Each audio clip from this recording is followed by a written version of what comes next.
Pour leur première visite, il leur a préparé une petite surprise. Vous vous souvenez de celui-là? Je vais mettre un... Je crois que c'est un de tes vinyles, ça? Ouais, ça. Excellent. Au rythme d'un vieux disque de jazz, Étienne, 31 ans, fait découvrir Copenhague à son frère et son père. Hi, Skål.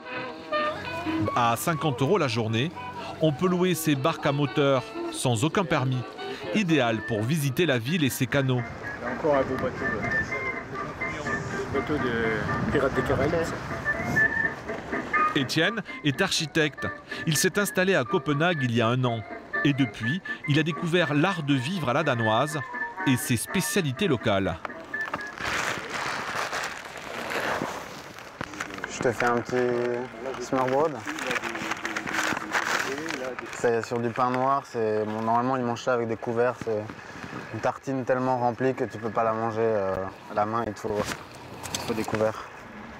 Le smørrebrød, c'est cette tranche de pain de seigle tartinée de pickles, un mélange de légumes vinaigrés, le tout recouvert de roast beef. Ils font souvent cette combinaison-là entre le roast beef et les pickles.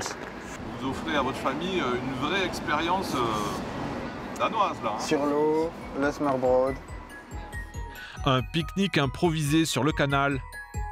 Copenhague, c'est un peu la Dolce Vita à la mode scandinave. Moins connue que Berlin ou Amsterdam, la capitale du Danemark est située au nord de l'Europe, coincée entre l'Allemagne et la Suède. Baignant dans les eaux de la mer Baltique, Copenhague cultive jalousement son art de vivre typiquement danois. Avec 1 million d'habitants, 2 fois moins dense qu'à Paris, la capitale est fière d'être qualifiée comme la plus heureuse au monde. Si les températures peuvent descendre jusqu'à -10 en hiver, au beau jour, on vit dehors. Les terrasses se remplissent et les quais se transforment en stations balnéaires, sous le nez de la reine Margrethe, très populaire ici, et de son mari, Henri de Laborde de Montpezat, un Français. Copenhague, c'est aussi la capitale du design et du vélo, une ville verte et écolo, qui cultive ses espaces de nature sauvage. On peut même y croiser un élan en faisant son footing. 8000 Français ont choisi de s'y installer, comme Alison, une étudiante qui profite pleinement du modèle danois. Après 2 mois, je pense que je me suis dit c'est bon, je pense que je resterai ici. Nous avons aussi suivi Thomas, qui fait de Copenhague chaque année un dance floor géant. 1000 personnes, c'est pas possible. En 2007. Et 2012, on était 150 000. Un esprit de liberté souffle dans la capitale, en particulier dans le quartier de Christiania, une enclave hippie avec ses propres règles, où vit une Française depuis 1976. Et puis je suis tombée amoureuse de Christiania. C'est ça, voilà. Qui sont ces Français qui ont choisi de goûter à la ville du bonheur?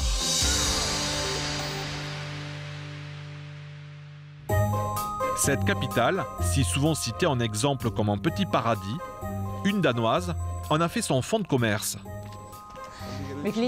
Viens, on va prendre un café, là. Malène Ridal est la plus française des Danoises.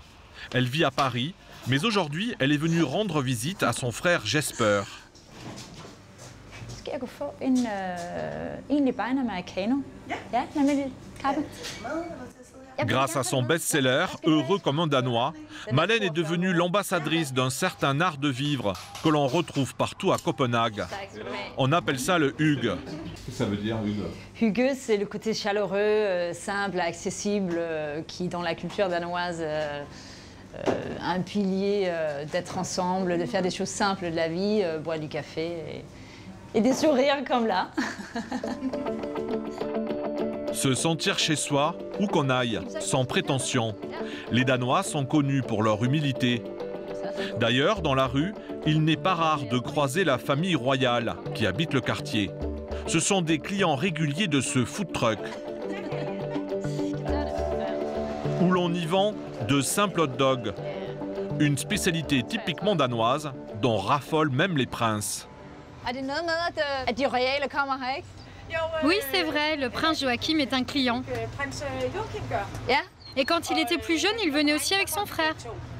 Har de vagter med, når de kommer? Non, C'est incroyable. c'est un pays tranquille, un petit pays. Marie, la princesse, elle fait son footing tous les matins par ici. Elle a un garde du corps, mais il est à vélo, 50 mètres derrière elle. Mais Joachim le prince, il en a pas. De la simplicité et de la décontraction. Copenhague est une ville où l'on peut, en bas de chez soi, pratiquer ce sport unique au monde, le kayak polo. Du water polo, mais en canoë. On peut même se baigner dans une eau limpide ou bronzer en bikini en toute liberté. Une qualité de vie considérée par beaucoup comme exceptionnelle et qui attire de plus en plus de Français. À 2 pas du Palais Royal, voici Nyhavn, le vieux port et cœur historique de la ville. Ici, les bateaux à touristes ont remplacé les dracars des Vikings. Alison, une étudiante en informatique de 22 ans, travaille sur les quais 10 heures par semaine, soit 2 petites journées, mais à Copenhague, c'est suffisant pour toucher le jackpot. Tiens, prends ces assiettes et moi je prends les autres. Alison est serveuse dans ce restaurant typiquement danois. Pas besoin pour elle de connaître la langue. Dans ce quartier touristique, tout le monde parle anglais. Okay, this one is roast beef and shrimp smørrebrød. Yeah. On y sert les fameux smørrebrød, 15 € l'assiette. Alison est payée 15 € de l'heure, auquel s'ajoute en fin de mois une aide de l'État plutôt généreuse. Si on travaille minimum 43 heures par mois et qu'on est de l'Union européenne, on gagne 700 € à peu près de l'État par mois en plus. J'ai jamais entendu parler d'une telle bourse, ça me paraissait incroyable. Et donc du coup, je me suis dit qu'il fallait que je travaille. Voilà. Bonjour, vous avez choisi? Le salaire mensuel d'Alison, avec la pointe de l'État, peut monter jusqu'à 1 500 €. De quoi faire rêver un étudiant français. L'État donne beaucoup, mais il prélève aussi. Le taux d'imposition est le même pour tous, près de 60%, un record mondial. La vie au Danemark est chère. Alors pour Alison, malgré sa bourse d'étudiante en supplément, il faut chercher les bons plans. Hi. Should I put my bag in? Tu peux les poser là. Aujourd'hui, elle se rend chez un coiffeur branché. Ambiance punk, avec des pneus en guise de repose-pied et des bébés pendus au mur. C'est quoi la décision du jour? C'est pas une grande décision, je refais juste faire ça. Ça fait depuis décembre que je l'ai pas fait du coup. Ouais. Comme ça, je ressemble encore plus à une Danoise. Normalement, une coloration ici coûte 150 €. Should I do it myself? Mais Alison paiera à moitié moins. Parce qu'il y a une personne, cette dame s'entraîne sur les couleurs, les colorations. Du coup, j'ai 50%. Au Danemark, la féminité rime souvent avec féminisme. Ici, les femmes sont considérées comme l'égale des hommes. Contrairement à la France, il n'y a pas de disparité de salaire. La société danoise est très égalitaire. J'ai l'impression d'être beaucoup plus l'égale des hommes ici qu'en France, ça c'est sûr. Je sortais avec un Danois à un moment donné, et au bout d'un moment, il me dit est-ce que c'est OK si je t'invite au restaurant? Moi, je dis bah oui, enfin, c'est toujours quelque chose de positif. Et il me dit non, parce que quand même, on est éduqué de cette manière, ça se fait pas d'inviter les femmes, parce que c'est perçu comme un manque d'égalité. Si elle s'est faite toute belle, c'est pour aller danser. OK, well, thanks a lot, and see you next time. Bye. Thanks. Car à l'autre bout de la ville, une grande fête se prépare. Copenhague aime sa jeunesse. C'est carrément sur la place de l'hôtel de ville qu'un festival va donner son coup d'envoi. Il y a déjà les fans. À sa tête, Thomas Fleurquin, un franco-danois de 42 ans.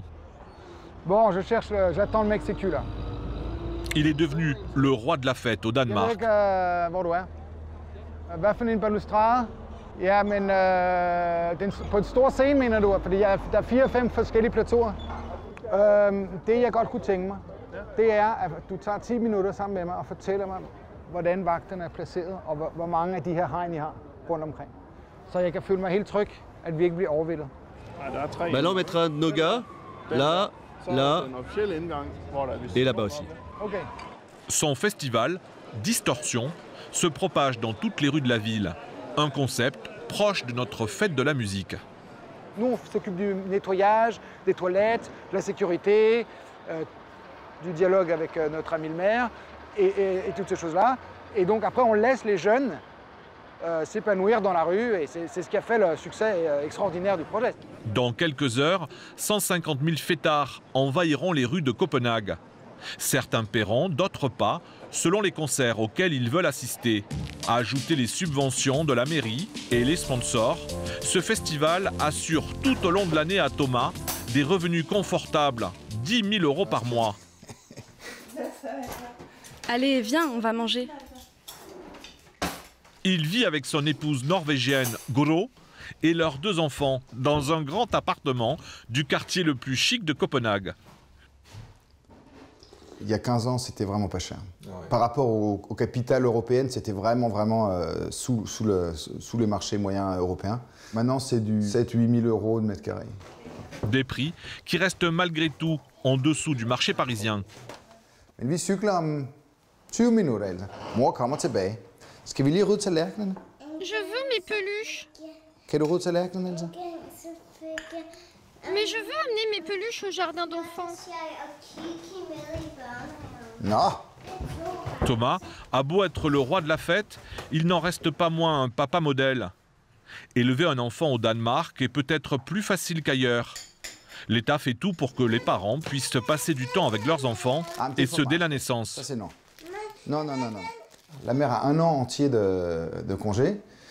Et on peut partager, je crois, jusqu'à 50% avec l'homme. Donc on peut prendre 6 mois chacun. Vous en avez profité, vous? Moi, j'ai pris, à la française, j'ai pris 4 jours. Dernier préparatif avant le départ. À plus tard. N'oublie pas, hein, tu vas la chercher à 3 heures. Klokken 3. Au plus tard. Ja, men jeg er færdig med det hele klokken 3. Ja. Parfait. Salut ma chérie. Voilà, et on met le casque, Elsa. Car pour aller à l'école, ça se passe toujours en 2 roues. Comme 60% des habitants de Copenhague, Thomas se déplace essentiellement avec ce moyen de locomotion. Wiga, wiga. Wiga, wiga, c'est le zigzag. Wouhou!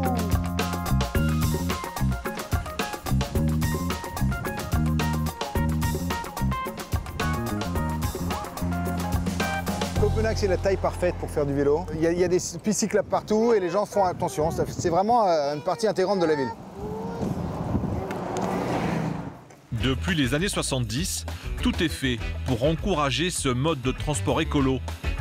Ici, les voitures sont surtaxées, les vélos ont pris toute la place. Piste à 2 voies, indicateur de vitesse, et même poubelle spéciale bicyclette. C'est ici qu'a été inventé le cargo bike pour transporter entre autres les enfants. Aujourd'hui, avec ses 400 km de réseau cyclable, 2 fois plus qu'à Paris, Copenhague se targue d'être la première ville du vélo au monde. Dernière construction en date, le Snake, une piste qui serpente à travers les immeubles. À l'initiative du projet, Frank Jensen, le maire de Copenhague. Comme tous ses concitoyens, lui aussi se déplace en 2 roues. Ce qui pousse les gens à prendre leur vélo, c'est que ça ne coûte pas cher. Vous faites de l'exercice, vous profitez du bon air. Alors que si vous êtes assis dans votre voiture dans les embouteillages, vous vous énervez. Je crois que la bicyclette contribue à placer le Danemark en tant que pays le plus heureux du monde. Et pour promouvoir sa ville et son bien-être à vélo, Frank Jensen a eu une idée. Si on pouvait organiser le départ du Tour de France ici au Danemark, ça serait fantastique. Imaginez, la course cycliste la plus renommée dans la capitale du vélo. Ça montrerait l'exemple pour que d'autres villes deviennent aussi des villes de vélo. La ville fait la promotion du deux roues, mais aussi, ça peut paraître étonnant, de la gastronomie. À Copenhague, il n'y a pas que des smørrebrød ou des saucisses servies à chaque coin de rue. On peut aussi très bien y manger. La ville abrite, selon certaines revues prestigieuses, les meilleurs restaurants au monde, comme le Noma, 4 fois lauréat en 10 ans. En plein déménagement, il a depuis fermé. Mais nous avons retrouvé, dans le nouveau quartier des Docks, un de ses anciens chefs. C'est un ami de Malin, Matt Orlando, un Américain. Il a depuis 4 ans ouvert son propre établissement, un endroit où il cultive l'esprit hygge, le fameux art de vivre à la danoise. So this is the strongest version of it, yeah? Okay. Oui, mais si tu goûtes le plus vert, tu verras, il est un peu plus sucré. Le restaurant a son propre potager, accessible à tous. Il y a plein de gens qui viennent ici. Ils s'installent avec leurs bouteilles de vin. Ils s'asseyent dans le jardin. Il peut y avoir une dizaine de personnes qui sont installées sur les tables. Ce ne sont même pas des clients du restaurant. Ils font juste un pique-nique dans le jardin. Mais vous savez, je préfère vraiment avoir un jardin rempli de gens heureux, buvant du vin joyeusement, que d'avoir un jardin tout vide. Mais l'autre particularité de l'établissement, qui vient d'obtenir sa première étoile Michelin, c'est ce bûcher. Dès que la nuit tombe, les clients sortent du restaurant et se réunissent autour du feu. Ils discutent entre eux et font connaissance. Pour moi, ça fait vraiment partie de l'esprit du restaurant. Exactement. La nature, elle est servie brute chez Matt Orlando. Sur le pouce, il va composer pour Malin l'un des plats signature de son restaurant. Des asperges grillées, servies avec toutes les herbes de son jardin. Juste assaisonnées par un filet de jus de citron, de l'huile d'algue marine et de la poudre de piment.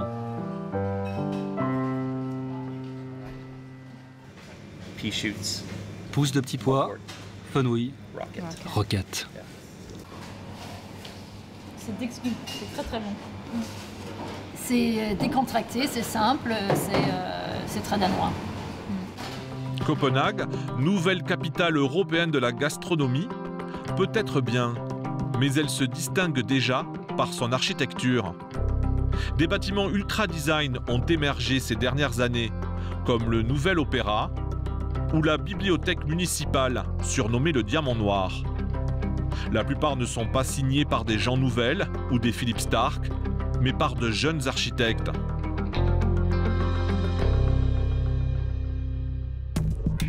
Big, une agence d'architecture mondialement connue. Au milieu de ces dizaines de jeunes talents, nous avons retrouvé Étienne, notre guide touristique. Il a eu la chance d'être recruté ici, où il travaille avec Jacob, son supérieur, un Danois qui parle français. L'espacement de 70%. L'agence vient de décrocher la construction du nouveau siège mondial de Google aux États-Unis. Étienne, lui, n'est pas encore sur ce chantier, mais à seulement 31 ans, il travaille déjà sur un très beau projet, sur la plus belle avenue du monde, au cœur de Paris. C'est les Galeries Lafayette aux Champs-Élysées. C'est sûr qu'il n'y a pas, je pense, beaucoup d'autres bureaux qui touchent à des projets si prestigieux.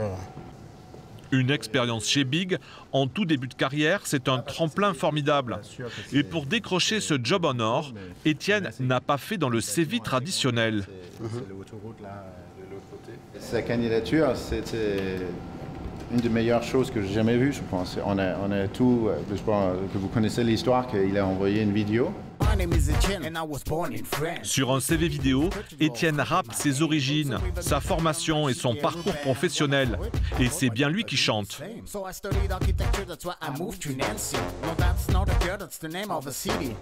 Avec humour, il interpelle directement Bjarke Ingels, le jeune patron de Big.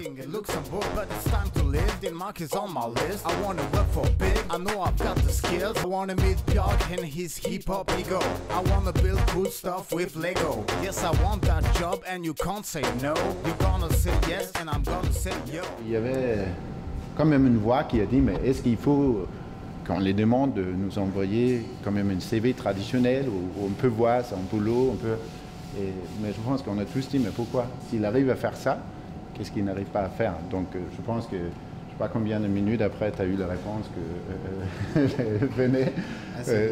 Quelques heures plus tard, Bjarke Ingels en personne, le patron de Big, lui envoie un SMS.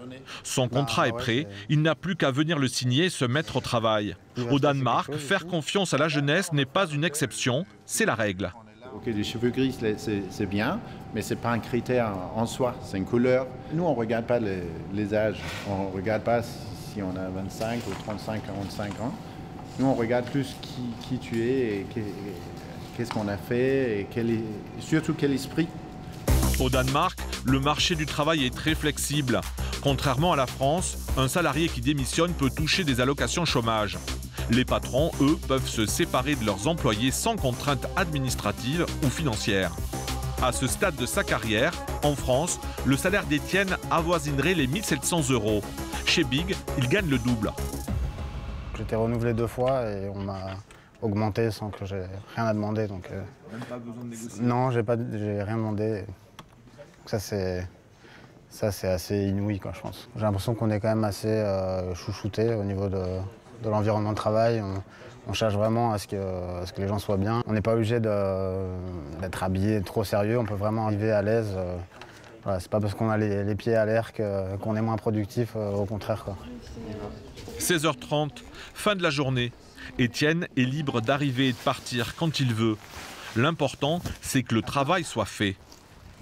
Il en profite cet après-midi pour rejoindre sa famille et continuer leur exploration de la ville. Parmi les sites incontournables, il y a bien sûr la petite sirène, tirée du conte d'Andersen, le symbole de Copenhague. Mais il y a surtout les jardins de Tivoli. Ouvert depuis 1843, c'est l'un des plus vieux parcs d'attractions en Europe. Avec 4 millions de visiteurs par an, il est le site touristique le plus couru de la ville. On y trouve une dizaine de manèges, mais aussi ce vieux théâtre de pantomime. Étienne, son frère et son père ont des étoiles plein les yeux, fascinés par ce spectacle d'un autre siècle. Et le soir venu, l'endroit devient vraiment magique. T'as pas trop de musique trop forte, c'est vraiment, ouais, tu t'émerveilles, quoi, comme un gamin, tu reviens dedans, quoi. Moi j'aime bien. Comptez quand même 50 € la balade.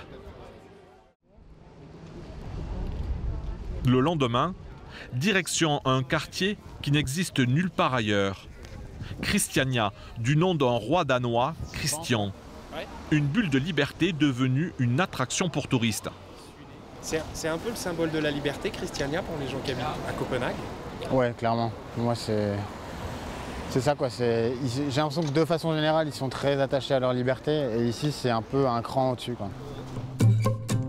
Christiania. C'est une ville dans la ville, située en plein cœur de Copenhague, à 2 pas du centre-ville et de ses canaux. Franchir ses portes, c'est entrer dans une autre dimension où le temps défile au ralenti. Ici, les voitures et les bateaux sont interdits. On se déplace à pied ou à vélo.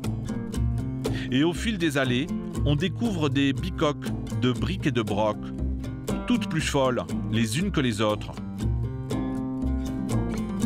Une Française fait partie des premières à s'être installée ici. Depuis 1976, elle habite dans cette maison. Vous voulez combien ici? À 24 ans, Hélène quitte la France, attirée par le nord de l'Europe. Arrivée ici, elle n'a plus voulu partir. Christiania me comblait mon besoin de liberté. Okay. Liberté à différents niveaux. Liberté personnelle, liberté d'être celle que je suis.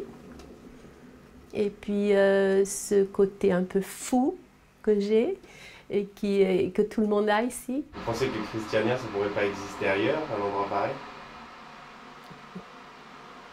Pas en France en tout cas. Elle aussi. Christiania, c'est l'histoire d'un symbole de la guerre reconverti en royaume de l'amour et de la paix.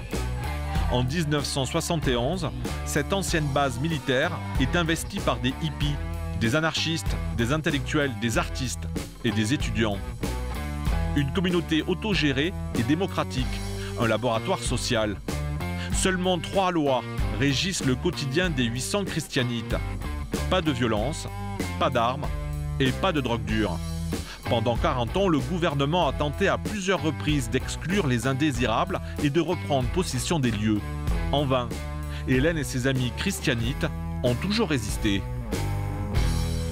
C'était les années 70 et qu'il y avait cette extrême liberté et douceur dans l'air, aussi chez les politiciens.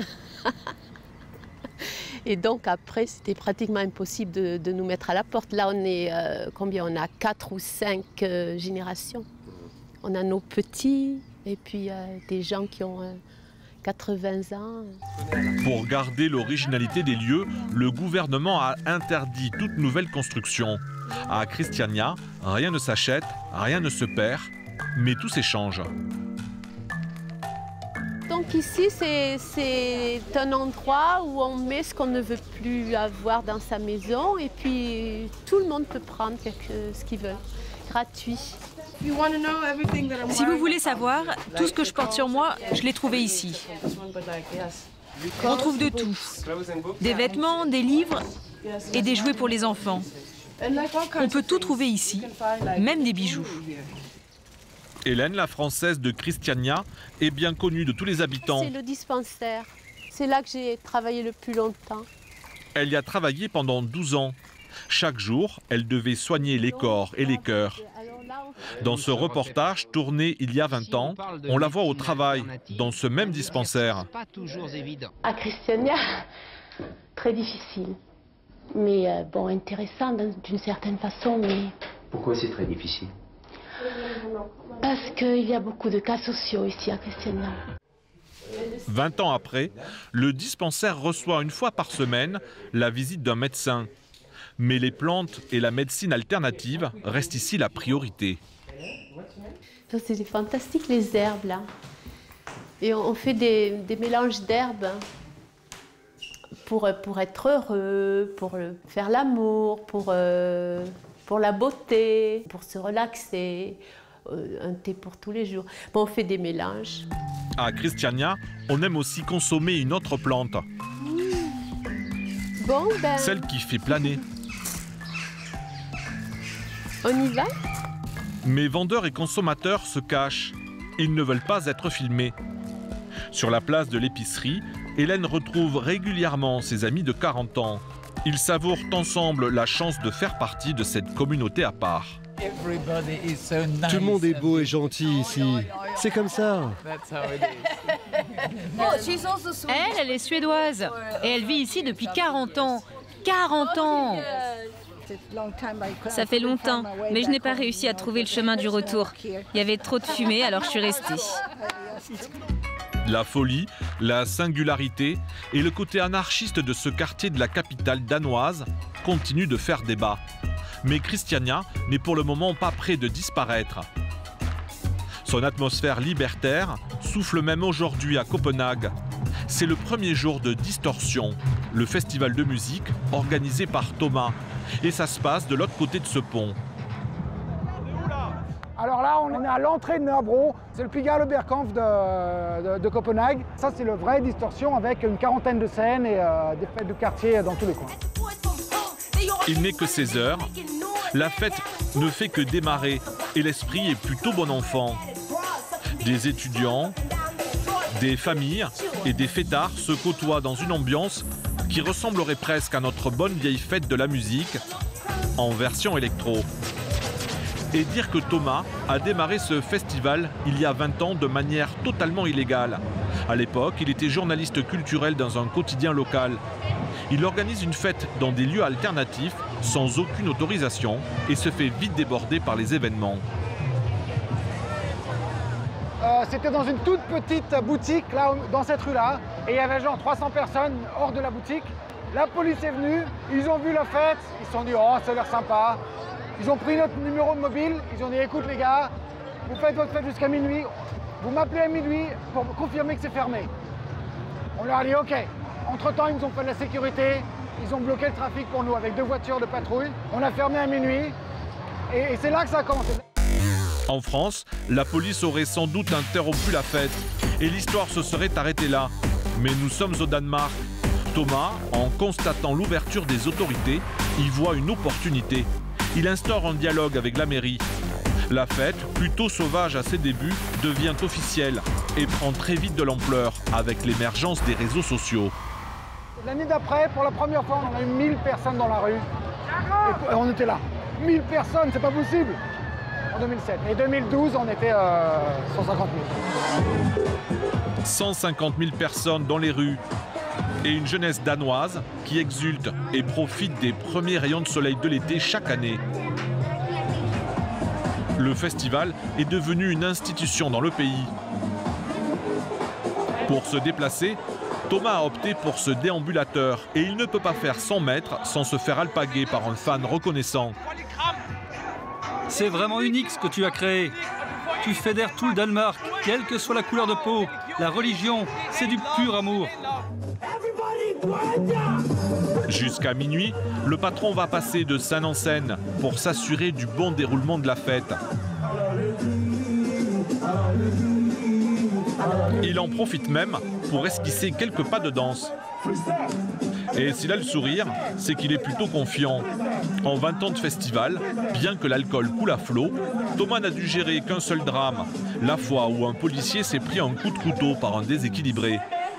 Son vrai combat, ce n'est pas la violence, mais plutôt ce type de débordement.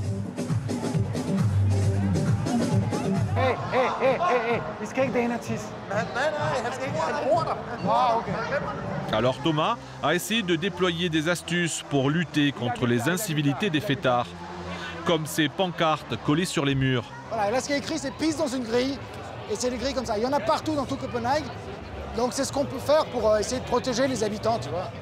Il y a aussi ces urinoirs en plastique improbables, bricolés avec des tuyaux d'arrosage.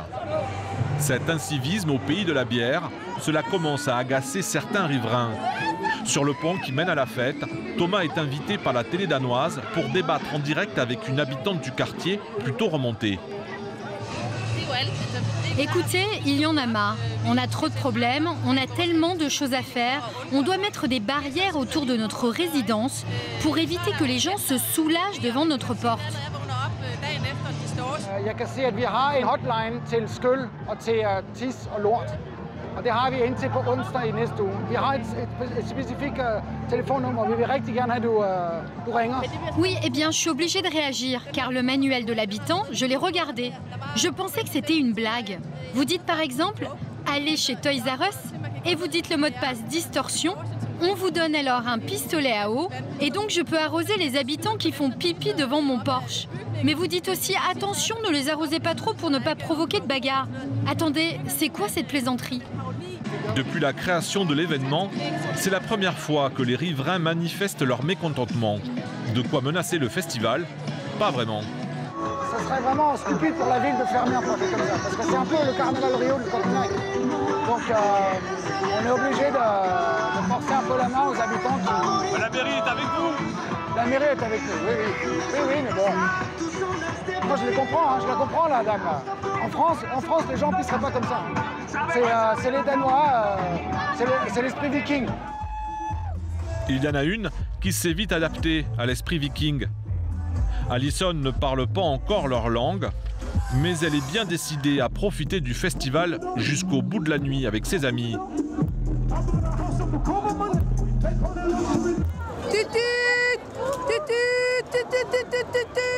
La plupart sont des étudiants étrangers comme elle, la tête à la fête, elle en oublie de leur parler en anglais. Il disait qu'il aimait bien ma... Non, what am I saying? Alors pour mieux s'intégrer et se faire des amis danois, elle a pris une grande décision.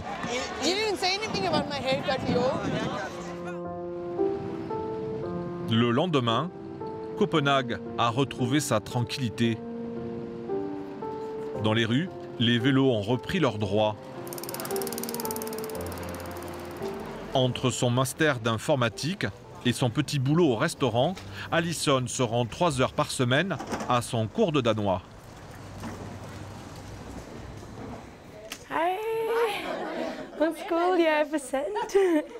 Où veux-tu t'asseoir?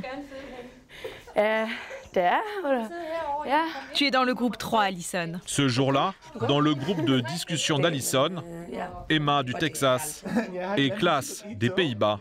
Malgré leur niveau avancé en danois, ils ont souvent du mal à se faire comprendre. Jeg mistede min pung og nøgler på en bus.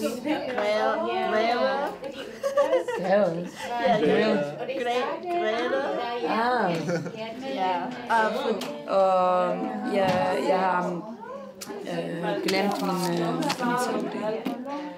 min tegnebord. Ah, det er en tegnebord. Tegnebord. Qu'est-ce qui est le plus difficile quand tu apprends le danois? Le plus difficile, tout est difficile. Il y a plusieurs lettres qui sont vraiment difficiles à prononcer et donc à mémoriser. Ça, c'est quoi? C'est un truc genre Begummer dansk. Ça, c'est un D pas fort, je sais pas. Et donc, la position de la langue est vraiment compliquée. Il faut toujours faire quand on parle. Et voilà. Begummer dansk for udlændinge. Vas-y, comment on dit pain? Brød. C'est pain. Brød. Dans la classe, tous sont étudiants ou mères de famille et le cours est gratuit. L'État prend tout en charge. Le Danemark a la meilleure qualité de vie au monde. Est-ce que vous êtes d'accord? Oui, par exemple, il y a beaucoup moins de criminalité dans la rue. Je pense aussi aux femmes. Les femmes ont les mêmes droits que les hommes. Le Danemark est l'un des pays au monde où il y a le plus grand pourcentage de femmes qui sont sur le marché du travail. Ce sens de l'équité est lié à la confiance qu'ont les Danois les uns envers les autres. Ça date des Vikings, parce que les Vikings devaient compter les uns sur les autres. Quand ils partaient sur leur grand bateau, il était très important que tout le monde puisse se faire confiance. Ils étaient en mer pendant des semaines et des semaines, donc il fallait que la confiance règne. Cet état d'esprit des premières tribus de Vikings a perduré. Le peuple est resté soudé et le gouvernement fait en sorte que tous ses concitoyens aient les mêmes privilèges. Tout le monde ici a droit au bonheur. Comme se ressourcer dans la nature, ça fait partie intégrante de la culture. Quitter la ville pour rejoindre les campagnes ou le bord de mer, c'est ce que fait la famille Fleurquin chaque fin de semaine, comme la plupart des Danois. La belle vie. Thomas s'est acheté il y a quelques années une maison au bord de l'eau. Tu vas voir la maison. Ah, c'est incroyable. Ce luxe d'avoir une résidence secondaire, le gouvernement danois a voulu l'étendre à toute la population en créant un système de copropriété. Les résidents paient 20 000 € pour adhérer au programme, puis une cotisation d'environ 1 000 € par an. C'est des associations qui achètent des terrains en groupe, en association, et ils louent des petites cabines, des petites maisonnettes, avec un jardin de genre 100 mètres carrés. Donc c'est tout petit, mais c'est super sympa. Il y a plein de systèmes pour avoir des maisons de campagne, même pour les gens qui ont vraiment un tout petit salaire. Arrivé. Thomas fait partie des privilégiés. Il a dépensé toutes ses économies pour s'offrir pour lui tout seul cette splendide maison en bois, avec cette vue incroyable sur la mer. Voilà, le paradis. La vie en short. Le paradis, c'est la vie en short. À peine arrivé, Eva a déjà enfilé son maillot de bain. Seul effort du week-end, regonfler les pneus des vélos. Et après quelques coups de pédale, voilà des kilomètres de plage déserte où poser sa serviette. C'est fou, c'est à 1 heure de Copenhague et c'est pas du tout populaire. Les maisons sont au prix bas et la nature, c'est parfait. Les 18 degrés de la mer Baltique ne refroidissent pas la petite Eva. Anton, lui, va passer son tour aujourd'hui. Contrairement aux idées reçues, on se baigne aussi au Danemark. Ah oui, mais il y a plein de gens qui se baignent toute l'année. Hein. Et puis là, l'eau, elle est très bonne. Thomas envisage aujourd'hui d'exporter son festival de musique un peu partout en Europe. Mais il n'a aucune intention de revenir s'installer en France. Comme la plupart des Français qui vivent à Copenhague, il lui est pour l'instant inenvisageable de quitter un jour la capitale du bonheur.